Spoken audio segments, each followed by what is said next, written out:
Livro O Espírito Santo e Seus Dons, de Kenneth Hagin, capítulo 3.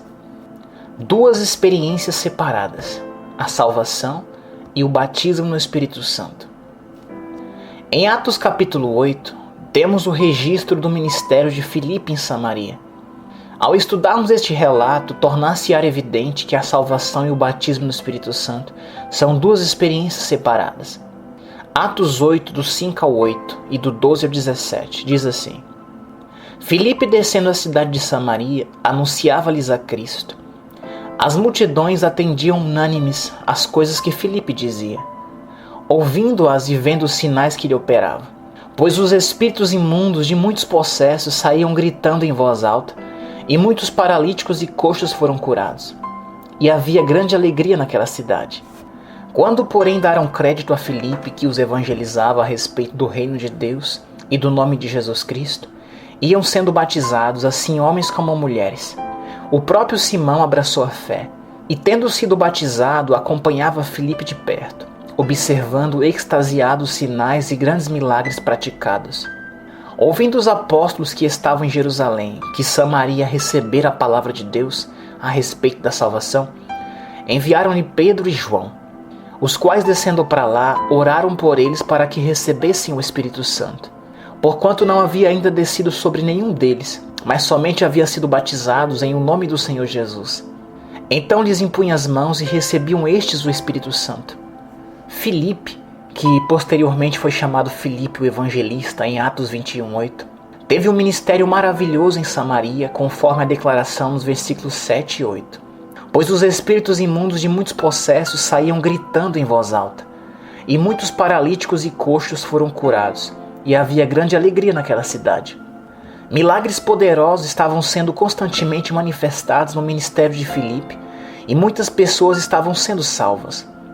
Note, porém, que em Atos capítulo 8, nenhuma só pessoa recebeu o Espírito Santo sob o ministério de Filipe. Parece que isto não fazia parte do ministério de Filipe, que certamente consistia em levar as pessoas à salvação e à cura. A Bíblia diz, no entanto, que, quando os apóstolos em Jerusalém ouviram falar das coisas maravilhosas que Deus realizara através do ministério de Filipe em Samaria, enviaram Pedro e João para imporem as mãos nos novos convertidos samaritanos, a fim de que recebessem o Espírito Santo. Não está registrado que houve alguém em que Pedro e João impuseram as mãos que deixassem de receber o Espírito Santo, pois Pedro e João tinham um ministério mais específico nesses assuntos.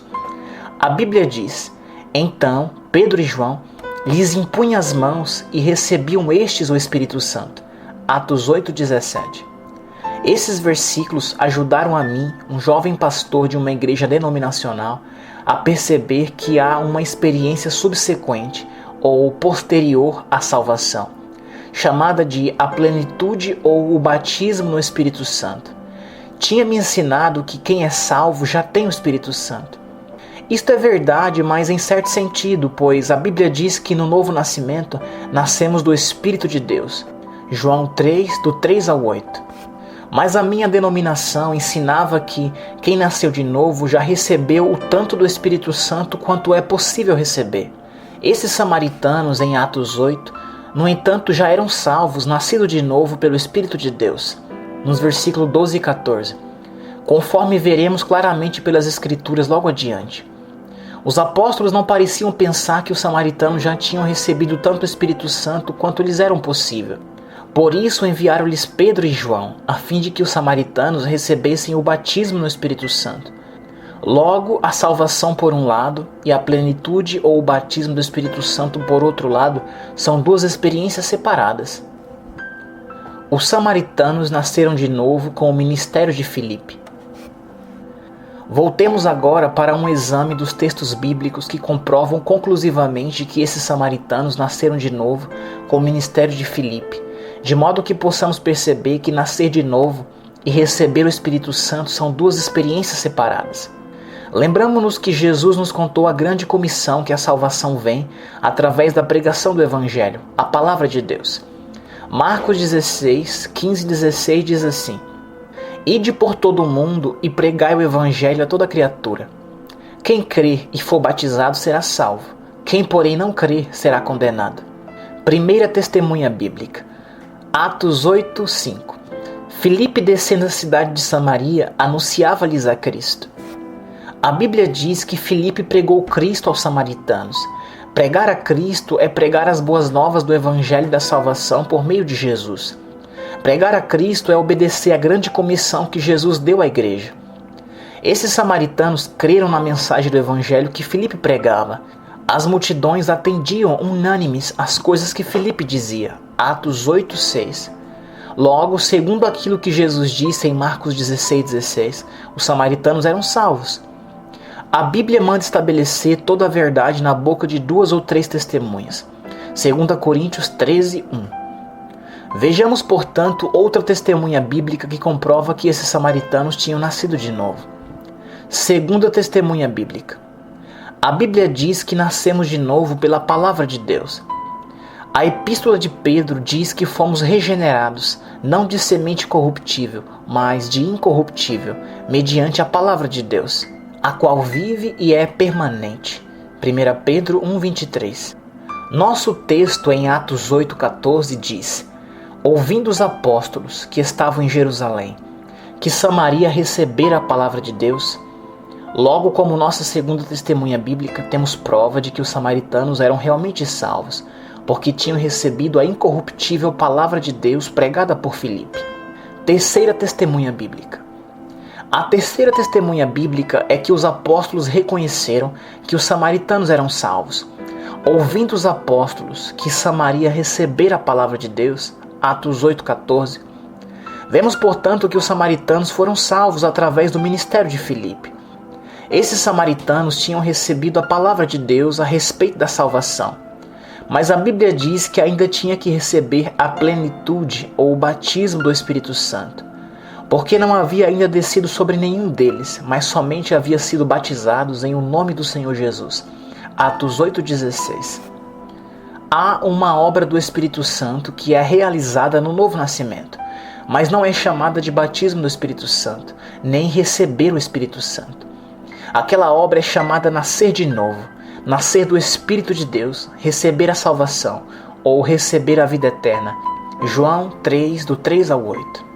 Depois há uma experiência que se segue à salvação e que é chamada o batismo no Espírito Santo. Atos 1:5. Também é chamada receber o Espírito Santo, Atos 8:15, ou ser cheio do Espírito Santo, Atos 2:4, ou ser revestido de poder do alto, Lucas 24:49. Os samaritanos receberam o Espírito Santo. Pedro e João foram enviados a Samaria, visando o propósito específico de orar para os crentes samaritanos receberem o batismo no Espírito Santo. Atos 8, do 14 ao 17 diz assim: ouvindo os apóstolos que estavam em Jerusalém, que Samaria recebera a palavra de Deus, ou seja, que tinha nascido de novo, enviaram-lhe Pedro e João, os quais, descendo para lá, oraram por eles para que recebessem o Espírito Santo. Porquanto não havia ainda descido sobre nenhum deles, mas somente havia sido batizados em o nome do Senhor Jesus. Então lhes impunha as mãos e recebiam estes o Espírito Santo. Alguns podem perguntar, por que Pedro e João tinham que ir orar pelos samaritanos para que recebessem o Espírito Santo? Por que Filipe não poderia ter orado por eles com igual eficácia? Devemos, no entanto, lembrar-nos que cada um de nós tem seu lugar no plano de Deus. Cada um de nós deve descobrir qual é o nosso lugar e fazer aquilo que Deus quer que façamos. Deus tem ministérios especiais.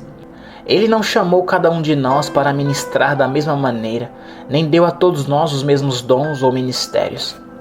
Filipe tinha um ministério poderoso, mas o plano do Senhor foi enviar Pedro e João para impor as mãos nos novos convertidos a fim de que recebessem o Espírito Santo. Conforme já falei, embora seja certo que qualquer cristão possa impor as mãos em outro crente, pela fé, para este receber o batismo no Espírito Santo, também é verdade que alguns membros do corpo de Cristo têm um ministério mais específico e mais unção neste assunto. O ministério de Filipe, por exemplo, era mais o de levar as pessoas à salvação e de lhes levar à cura. Conforme vimos em Atos 8:12, Quando Filipe pregou as boas novas da salvação em Jesus Cristo, as pessoas eram salvas e havia muitas curas no ministério de Filipe. Atos 8, 6 e 7. Pedro e João, por outro lado, tinham um ministério mais no sentido de levar os crentes ao batismo no Espírito Santo. Quando impuseram as mãos nesses samaritanos, os novos convertidos receberam o Espírito Santo. Atos 8, do 17 ao 19 diz assim: Então, Pedro e João lhes impunham as mãos e recebiam estes o Espírito Santo. Vendo, porém, Simão que pelo fato de imporem os apóstolos as mãos eram concedido o Espírito Santo, ofereceu-lhes dinheiro, propondo: concedei-me também a mim este poder, para que aquele sobre quem eu impuser as mãos receba o Espírito Santo. Evidência que os samaritanos receberam o Espírito Santo. Alguns que levantam objeções contra o falar em outras línguas dizem: é verdade que os samaritanos receberam o Espírito Santo, mas não falaram em outras línguas. Não existe, porém, nenhuma prova de que os samaritanos não falaram em outras línguas. Na realidade, os historiadores eclesiásticos declaram que todos os países da igreja primitiva estão unânimes em afirmar que os samaritanos falaram mesmo em outras línguas. Fica claro que os samaritanos forçosamente devem ter falado em outras línguas, pois a Bíblia diz: vendo Simão que pelo fato de imporem os apóstolos as mãos, era concedido o Espírito Santo. Atos 8:18. O que Simão viu? Certamente não se pode ver o Espírito Santo, porque ele é Espírito, e não pode ser visto com o olho físico.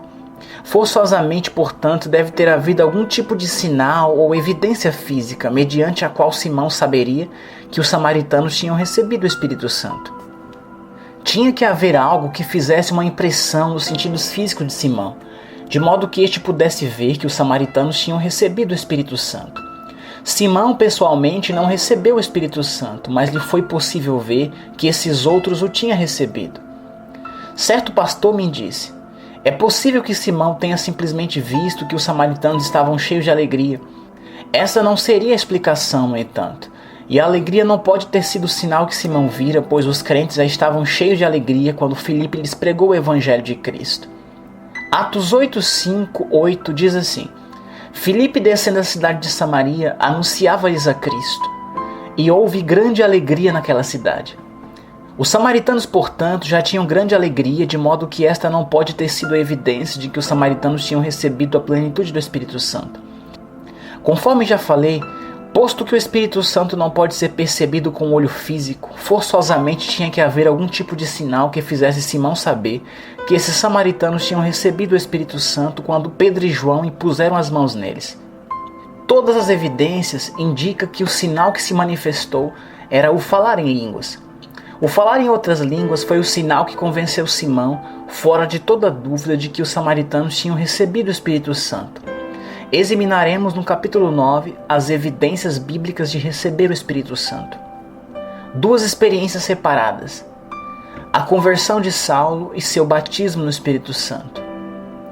O trecho em Atos capítulo 9, que registra o batismo de Paulo no Espírito Santo, nos mostra também que receber a salvação e receber o batismo no Espírito Santo são duas experiências separadas. Sabemos que Saulo já nascera de novo quando Ananias veio impor as mãos nele, mas Saulo ainda não tinha recebido o batismo no Espírito Santo. A conversão de Saulo. Sabemos que Saulo já tinha sido convertido ou nascido de novo na estrada de Damasco, Atos 9, do 1 ao 9. E isto por três razões. Primeiro, em Atos 9, 15 e 16, Jesus, falando a Ananias numa visão, chamou Saulo de seu instrumento escolhido. Atos 9, 15 e 16 diz assim: Mas o Senhor lhe disse a Ananias: Vai, porque este, Saulo, é para mim um instrumento escolhido para levar o meu nome perante os gentios e reis, bem como perante os filhos de Israel, pois eu lhe mostrarei quanto lhe importa sofrer pelo meu nome. Sabemos, em segundo lugar, que Saulo era salvo, porque quando Ananias entrou na casa onde Saulo estava hospedado, Ananias saudou Paulo chamando Saulo irmão. Atos 9,17.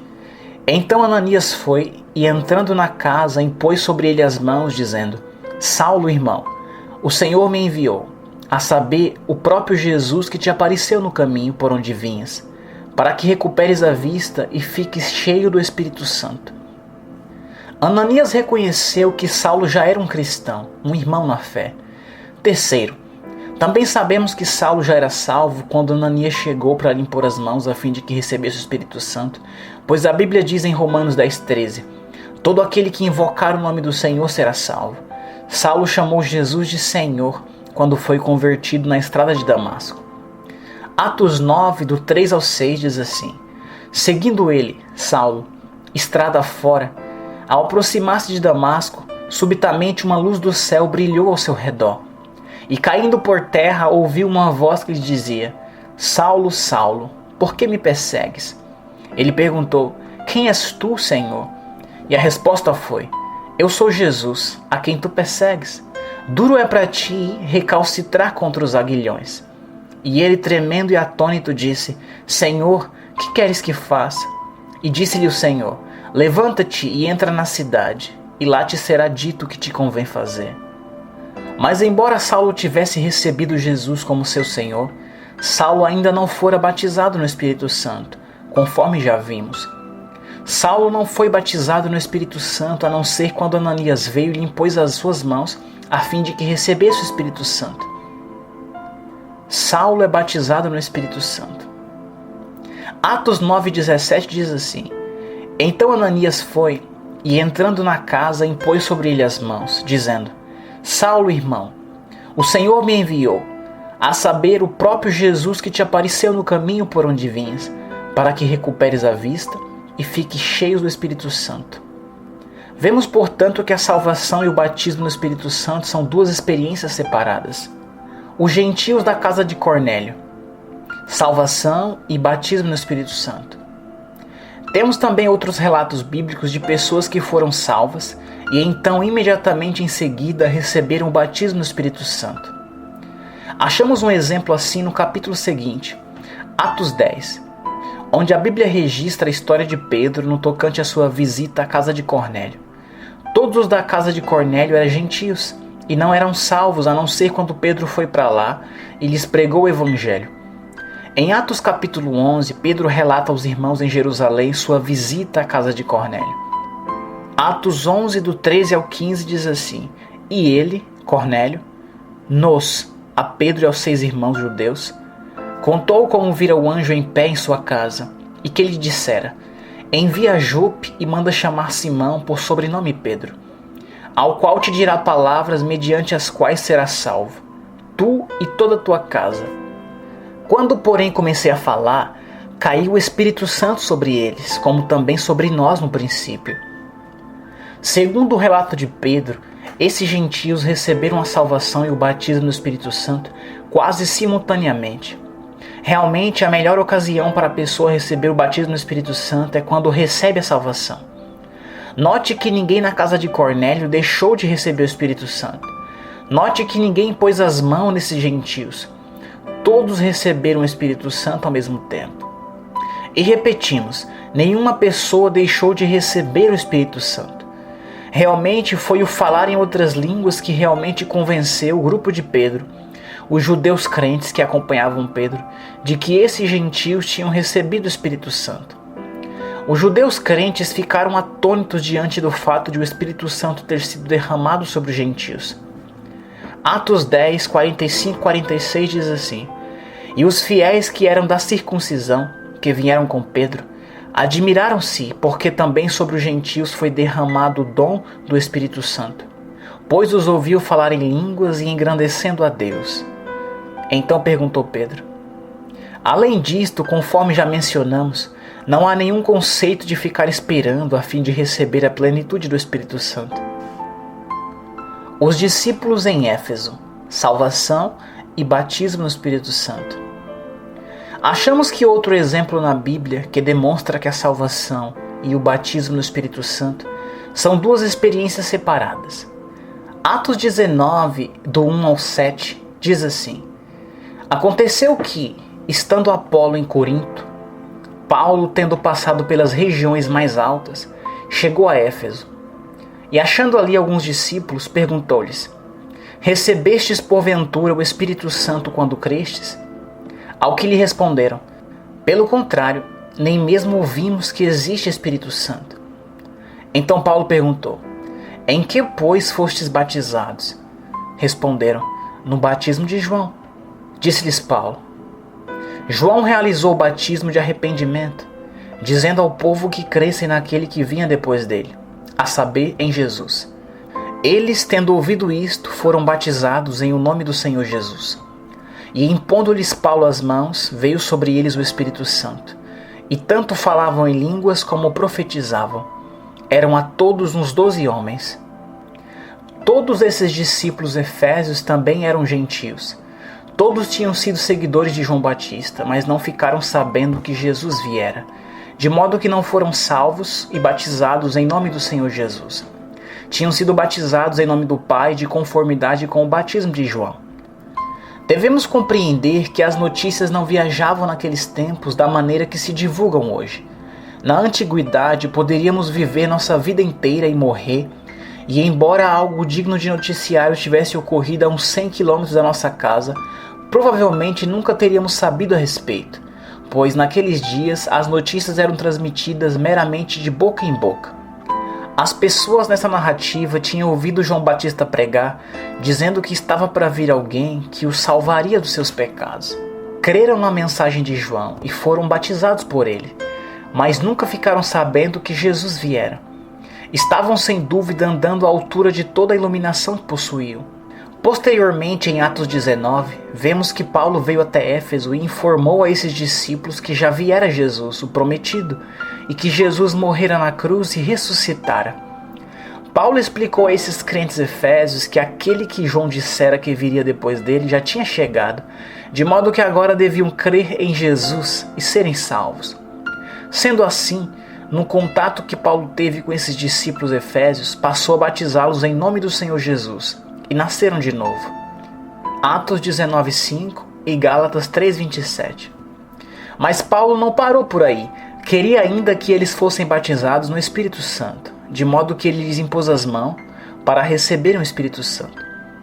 Quando ele fez assim, o Espírito Santo veio sobre eles. Falavam em línguas. Atos 19:6. Esses efésios que tinham acabado de serem convertidos receberam o Espírito Santo quando Paulo lhes impôs as mãos. Todos eles, sem exceção, receberam o Espírito Santo. Neste caso também não havia a mínima sugestão de terem de ficar na expectativa para receber o Espírito Santo. Concluindo, resumamos 2 pensamentos importantes. Primeiro, conforme vimos, a salvação e o batismo no Espírito Santo são 2 experiências separadas, embora o Espírito Santo esteja envolvido nos 2 eventos sobrenaturais. Segundo, em todos esses textos bíblicos que examinamos, não há nenhuma sugestão de que os membros da igreja primitiva eram ensinados a ficar aguardando na expectativa até poderem receber a plenitude do Espírito Santo. Descubramos o que a Bíblia diz a respeito do batismo no Espírito Santo. A Bíblia, e não a tradição nem as opiniões humanas, deve ser nosso único exemplo em tudo quanto fazemos. Os crentes podem receber essa experiência maravilhosa da plenitude do Espírito Santo, exatamente como a Bíblia ensina.